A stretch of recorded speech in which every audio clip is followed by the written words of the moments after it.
Cette formation a comme objectif de former les agents techniques communaux qui ont des cuves de stockage d'eau potable sur les écoles, avec un objectif principal, c'est de sécuriser l'alimentation, quelles que soient les conditions de coupure que l'on peut avoir en amont, c'est-à-dire des problématiques de casse, des problématiques météorologiques, le cyclone par exemple, et de toujours pouvoir avoir de l'eau potable à destination des enfants qui sont sur ces écoles.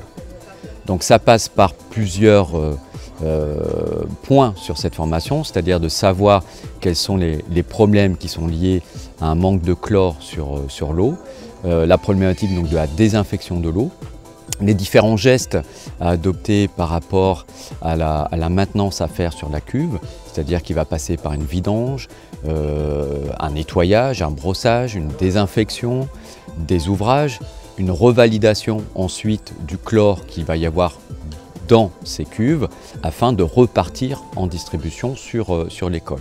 Ça passe également par l'utilisation de kits qui vont nous permettre de faire des mesures de chlore sur l'eau pour avoir un autocontrôle permanent sur cette qualité d'eau. Alors en 2020, fin 2020, pour faire face aux coupures d'eau et dans le contexte de Covid que la population a traversé, la région Guadeloupe, l'État et l'Office de l'eau se sont engagés et ont financé donc des dispositifs de stockage d'eau comme vous pouvez voir derrière.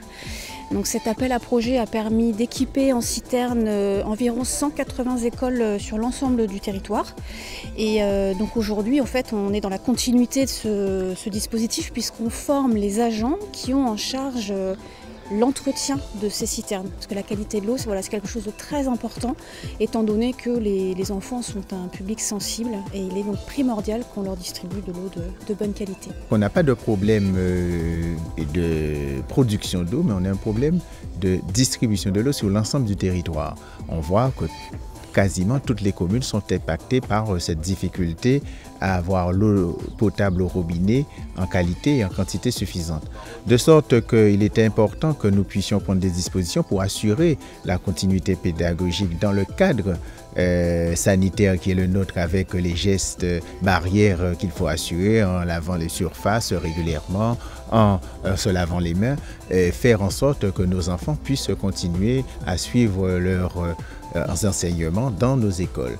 Nous avons donc répondu à l'appel à projet Office de l'eau, Région Guadeloupe, département, pour nous avoir ce dispositif de citerne et de surpresseur dans ces écoles. Aujourd'hui est assurée la dernière étape de cet appel à projet après que nos citernes eut été montées par un prestataire. Tout le matériel a pu être installé en un temps record en moins de 2 mois grâce aux partenaires financiers, mais également grâce au professionnalisme d'une entreprise locale, et tout le matériel à la qualité ACS, c'est-à-dire l'attestation de certificat sanitaire, de manière à ce qu'on puisse garantir la qualité alimentaire, la qualité de l'eau potable au sein des écoles. On a déjà, en termes de public, des agents techniques, mais aussi des responsables de services techniques. Donc c'est vrai qu'on a des niveaux qui peuvent être différents, mais tous ces agents comprennent bien la problématique et la responsabilité qu'ils ont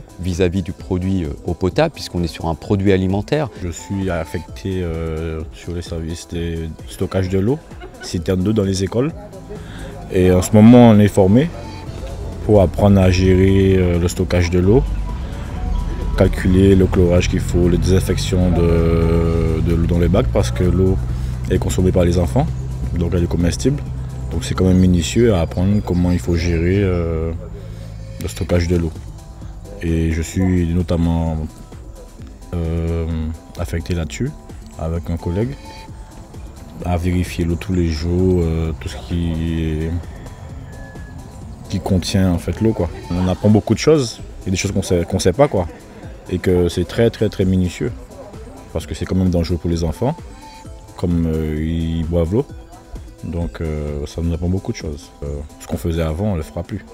Parce que là, on a appris comment il faut faire. Maintenant, on a des appareils pour tester le chlorage et comment désinfecter les bacs. Donc du coup, c'est différent, quoi. Donc c'est très enrichissant. Et ça m'apporte beaucoup parce qu'il y a des choses sur les chlores, tout ça, que je ne maîtrisais pas encore. Cette formation m'a donné un plus. Gérer la potabilité de l'eau dans les citernes, on ne savait pas encore comment maîtriser et à partir de maintenant, là, je saurais faire. Vous voyez que le B, il est légèrement plus coloré que le A. Donc ça veut dire que quand c'est comme ça, il faut se déplacer à droite. Sauf que quand je me déplace à droite, le A est plus coloré que le B. Donc en fait, je suis entre les deux. Donc je pourrais dire que je suis à 0,25 mg par litre de chlore. L'usage de l'eau potable nécessite des recommandations et des préconisations particulières. Et donc l'Office a décidé de compléter l'installation des cuves de stockage par des formations avec l'Office international de l'eau qui est expert en la matière sur les recommandations de l'ARS de manière à ce que l'eau qui soit mise à disposition des élèves soit de qualité et donc on en est très satisfait. Donc on a à ce titre élaboré un guide à l'usage du personnel qui mettra en pratique ce dispositif. Il a un autre intérêt aussi, c'est de montrer qu'on est sur des zones à risque majeur et il n'est jamais trop indispensable d'avoir des dispositifs de stockage qui permettent aux populations d'avoir accès à de l'eau potable. On a fait la même opération avec Bouillante et on a eu un échange avec les stagiaires financés en partie avec le CNFPT et ils sont très satisfaits parce qu'ils maîtrisent une technologie nouvelle et qui pourrait être très utile à la population guadeloupéenne pour de multiples usages.